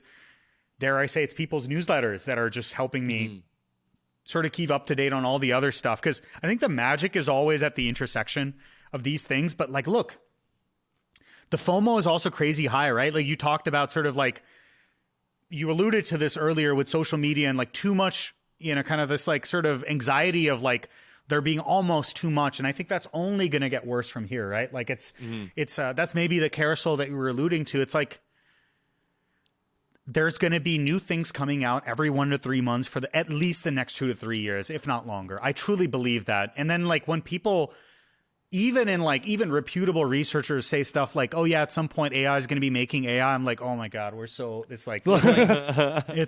done. Like we almost need our own AI agents scouring the web based on our interests, sort of giving us our, like newsletter summary. And so like, I think that's maybe how we'll make sense of this all, but like, we can't do it all. So like, again, like the things I'm passionate about is like blending reality and imagination. I'm more passionate about visual creation, not going as deep into all the audio models that are out there. There are other people who are doing a really good job of that. So they give me sort of the distillation. So I got to say my addiction has been Twitter in all of this. Like say what you will about the platform. Like I almost have like stopped posting TikTok videos. Like I need to get back on that and just like push my account over 1 million. It's almost there. And so like, we see that. And so I got to do that. But again, like TikTok has been my obsession for the last like 3 months, and that shows in my growth. Like 3 months ago, I had like 2 or 3,000 followers, and now I think I'm at 35-ish K or something like that. Wow. And so that's been fun, and I want to keep pushing there. One conquest that's always eluded me is Instagram, by the way. I just have failed to do it. I actually often ask Kim, it's like, Kim, how do you do it? Like, what do I do? It's just, I'm trying. She's like, yo, just like... It's funny how different all these platforms are. Like what you mentioned about Twitter and TikTok. And we have the exact, I would say, opposite problem here, because our Instagram is going well, whereas our Twitter is suffering. Yeah. I mean, suffering as in that we... It's just a different way to deliver the same value you're trying to deliver, right? So it's really crazy. You have to contextualize for every single social media platform when you are creating content for it. Or maybe an AI agent will do that for you down the line, right? Yeah, you talk about what you want to talk about. The AI agents, one for Instagram, one for Twitter, one for TikTok, will package it up in the best way possible and send it out, and that way it will work. I love that. I mean, it's such a good point. I think those are the aspects of AI that we underestimate. We're like, oh my God, it's like the South Park, everyone goes back to our jobs are going to be taken. But it's like, these are the aspects of creation that are just like mundane drudgery of like taking that video, chopping it up, turning it into a thread, all this stuff that's really just like transforming media and kind of pruning it down, that I think, hopefully creators' mental health improve with that. But I think there's, even to that could be potentially be a dark side, right? This is like where I got to go back to Mr. Gary Vee. It's like, so like Gary Vee's like, you got to do 10 TikToks a day, right? Like, it's like, I'm like, homie, I do like 1 a week, like you want me to do 10 a day? Like, what do you mean? Like, I can't even imagine. Like maybe if you have a team of a bunch of people, by the way, I'm looking for editors. So off thread, I'd love, if if anyone, anybody's watching and is looking for it, you know who to call. Yeah. Yo, exactly. And you want to like speed run the AI creation stack? I'll give you that. You help me with some spicy edits, it'll be magic. But to like the dark side of this could be if our efficiency as creators go up, right? Like the expectation might be for creators like us to blow up on a platform, we got to do 100 pieces of content a day, because like sort of the floor rises, right? It's not just the ceiling of like, awesome content you can do that a studio can output the rival like of a Marvel, and Marvel can set new standards. I think the floor might start rising too. And I think I definitely worry about that. And like sort of we as creators need to make sure that we take advantage of automation to live a freaking better life than not just create another treadmill of our own design where we just slowly keep like increasing the speed. And it's like, the frog that got boiled. If you want to boil a frog, just do it very slowly. It just happens. And then next thing you know, before you know it. So. And Farad, sorry, you want to say something? Because we are in this topic, I'm gonna reread one of Bilawal's tweet where you talked about the evolution of the content creation, how YouTubers had to learn so many things, light, audio, editing, thumbnails, so many things that, different sound. Like when we create YouTube videos, Faraz is editing in DaVinci Resolve, I'm making a thumbnail, then I'm doing subtitles in CapCut, like we are using multiple softwares to do that. And then there's TikTok, where you mentioned on your tweet that you can make everything in a single app. Music is there, subtitle is there, title is there. You can even, split screen, green screen, do whatever you want, and you make few of them in a single day. And now the next stage is generative AI. How do you see this evolution is going to impact the content creator? So we talked about consumption. Yes, there will be a lot of it, but like you are a content creator, you are a content creator. How is it going to change for all of us with all these AI tools that are coming out? Yeah, I mean, I think it's a really good prompt, right? Like I think TikTok turned that sort of the creator stack that you needed into this single application, right? And if you just combine it with CapCut, like which has even more advanced stuff, they almost I love what the ByteDance product teams are doing. They've got this awesome pipeline there between the advanced stuff from CapCut eventually graduates into TikTok. Like they almost test stuff there and then it pops in there. And it's amazing, right? You're using Resolve, but still you're using like CapCut to do titling because it's easier. The motion graphics look better. It looks more polished. It's faster. The transcription is amazing. Like so. It's also sorry to cut you off. It's also one more thing. It's about psychology as well. So people are now used to like the way CapCut videos look. Like let's say there's a specific way of doing subtitles. Like the psychology of me seeing those types of subtitles. If they're made in CapCut, like I prefer to watch those videos. Subtitles is just one example, but like people's psychology also changes and the way they consume and the things they pay attention to. But sorry to cut you off. Please continue. Oh, it's a beautiful point. And the preferences change too, right? Like now you see a bunch of like the classic chopped video vertical with the yellow text, right? Like that's become the aesthetic du jour, and that'll evolve. But to like, how will this change mobile creation? I think the phone will turn into a studio in your pocket. It already is in many ways. It'll become even more of that, right? Like, so I think, again, it speaks volumes that the most popular effect on TikTok is the green screen filter. Like, it is this flexible tool, right? It's a flexible tool for a creator, whether you're like a business savvy, like a bunch of the AI creators, like Rachel Woods. You can like take a screenshot of something, pinch yourself down. Now suddenly you're doing picture in picture in a presentation. You can use it like that. If you're a comedian, you could be like going to Google image search and find a bunch of backgrounds and you create a virtual sets, right? Like instead of doing a NeRF, you just like going to Street View or you're going and grabbing a photo from like image search, and that's your virtual set. So this one primitive turns into these things that otherwise needed a studio or like chroma key, and then you're doing all this other crap, right? Like, so I think that'll only get supercharged with generative stuff, right? Like the ability to do this sort of video to video filter stuff that we're talking about. Granted, some of the things we talked about have NeRF as an input, but video as an input just as well works, right? Like, so I think like all that stuff is just going to get supercharged. The ability to create virtual sets, to create virtual humans, to hold props, and to also be able to like sort of create these more dynamic virtual camera moves, all with the 4D NeRF stuff that I mentioned, is all on the horizon. And so like, I kind of view it like, if you want to create like short form, like 60 second or less type content, more and more people will be able to do that in an app. Just like I mentioned, Descript sort of opened up video editing for a new audience of creators. I think like these effects, these type of effects will get opened up to another audience of creators. And like, TikTok, it's like these trends sort of pop up and they take on a life of their own. I remember when the clone filter effect came out. This is right when the Raid Area 51 thing was happening. And everyone's talking about World War III is going to start. It was like Raid Area 51 and then World War III. It's like, oh my God, society. And it's like everyone was like pretending to be like an army, right? Like with their like multi-clone effect and using it as an effect, right? So you never know the ways people will use this stuff, but the fact that platforms like TikTok and now YouTube's publicly said they're investing in generative AI effects. Obviously, Meta is going to do it too. We're just going to see this kind of crazy feedback loop that doesn't exist or is much slower of a feedback loop in the way you and I create content, where we're doing this thing, we put it on, it gets views and we figure it out. Versus I just made the thing, I put it on there and somebody's like, I like this. I want to use the same primitives that you came up with and sort of remix it. Kind of playing Photoshop tennis, if you will, if you remember that trend on Reddit where you could post an image and people would additively add to it, right? So it's going to turn into a full-blown movie studio. And I think short-form stuff more and more will be made natively inside these applications.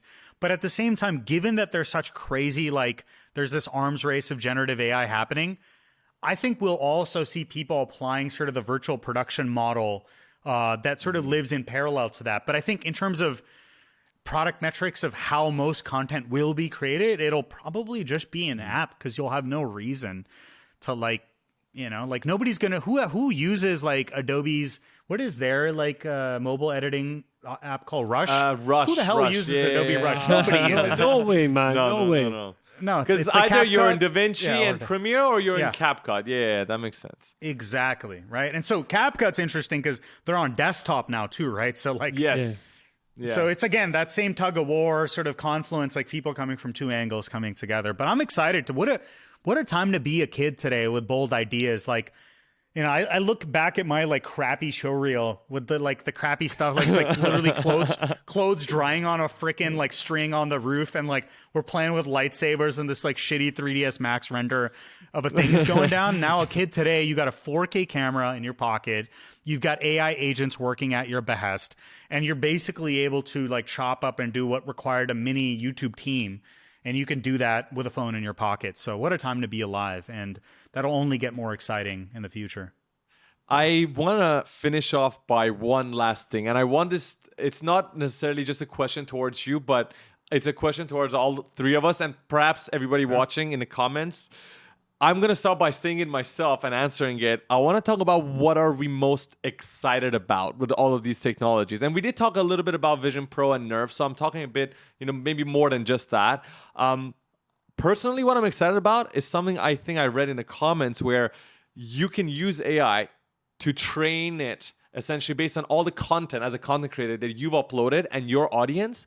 And right before you upload a video, you can test to see how that video will perform, essentially based on the audience that you have and all your previous videos. So I'm excited because sometimes we even think about thumbnails. You're like, we don't know which thumbnail works. Well, if you have the AI, we'll do like a testing, and the AI will tell you based on your previous results and based on everybody else's thumbnails, this is gonna work better, this is gonna have more click-through rate. So I'm excited personally about that technology. I think I wanna see that coming soon. What about you guys? Maybe you wanna go first?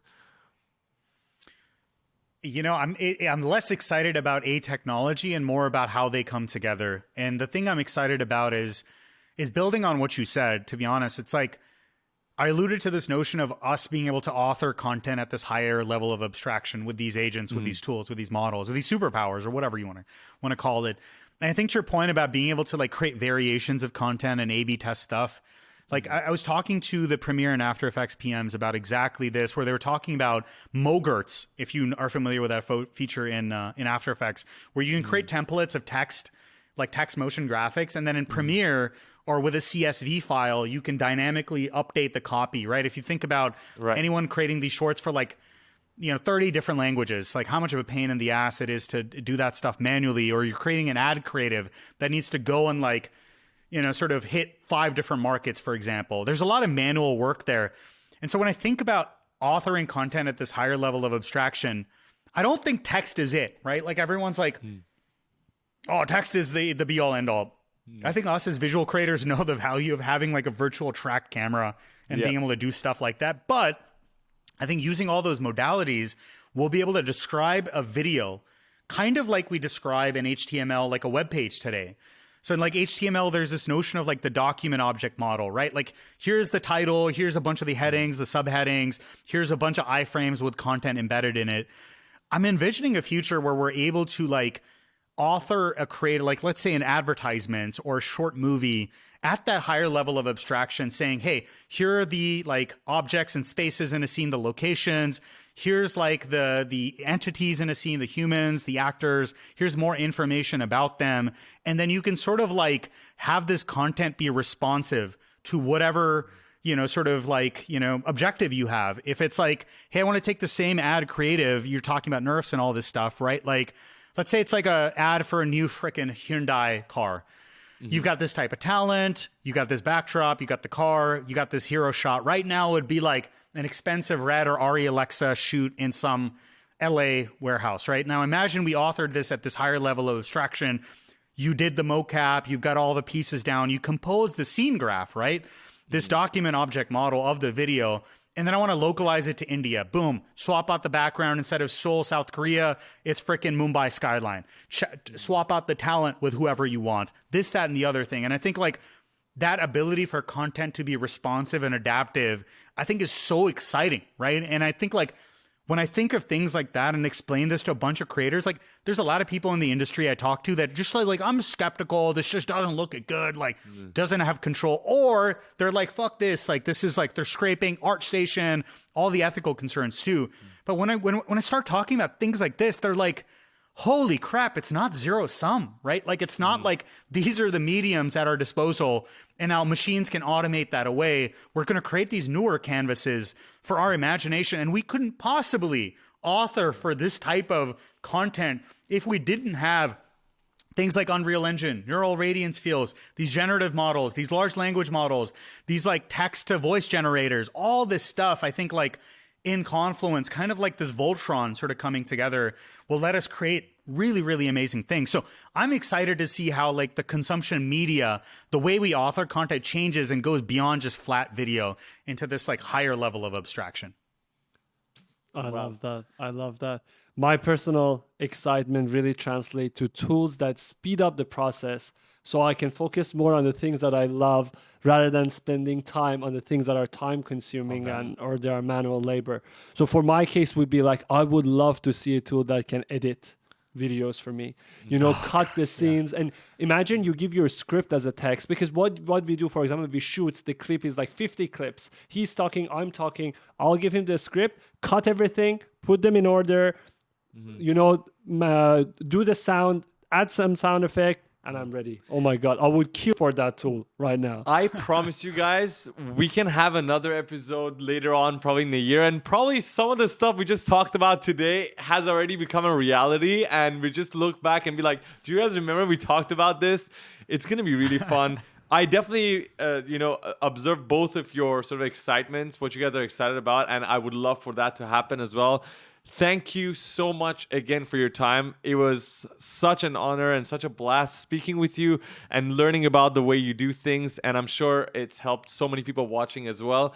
So thank you. Is there anything that we need to know about what you're working on just before we go? Something that people can be looking forward to on your Twitter, on TikTok, your website? I'll put every single link in the description. Your YouTube, your Twitter, like TikTok, everything, so people can really follow you. And because I personally followed you for quite some time now, and the good thing is I learned a lot every single time that you post something. It's a learning lesson for me, so I think it would be for everybody else as well. Are you doing a newsletter at the moment? I do, but I'm not very regular with it, unfortunately. Yeah, so like if I do have a creative tech digest. When I have things to say, I put them there. But largely Twitter is where I'm basically openly sharing my workflows. So if you're interested in either like the cool new stuff that's happening and then like how I make some of my content, I put it right there. If I were to plug one thing, which I'm pretty bad at plugging, I'm still getting used to that part of the influencer lifestyle, shall we say, is so I am a part of this like a group of AI influencers on Maven, and we're creating our own AI courses. So I have one coming out on multimodal AI creation. It starts right after 4th of July. Enrollment is open right now. We've already got a great cohort. So if you're interested in like, honestly, I've got most of the information available on my Discord, on my Substack, and on my Twitter. But if you want a little bit more accountability, and if you want to understand all the models at your disposal, and then understand their pros and cons and sort of where they're going in the research trajectory, and then how do you like put them together with very simple tools like CapCut to create some of the types of content we talked about, basically 3D scanning, reskinning reality, creating virtual avatars, making all those Balenciaga type of videos that have been going viral. There's going to be this generative AI masterclass on multimodal creation. So if you're interested in that, just go look it up, multimodal creation on maven.com. And be awesome to see you there. If not, hit me up on Twitter DMs. I try to check it at least once a week, and always down to collaborate, always down to share thoughts. And thank y'all also for reaching out, and it was really awesome to be here. No worries, man. Thank you so much. We'll put the link to the course as well in the description for anyone's interested. And thank you again to everybody watching. We'll see you guys again next week with another guest. So thank you. Until then, ciao.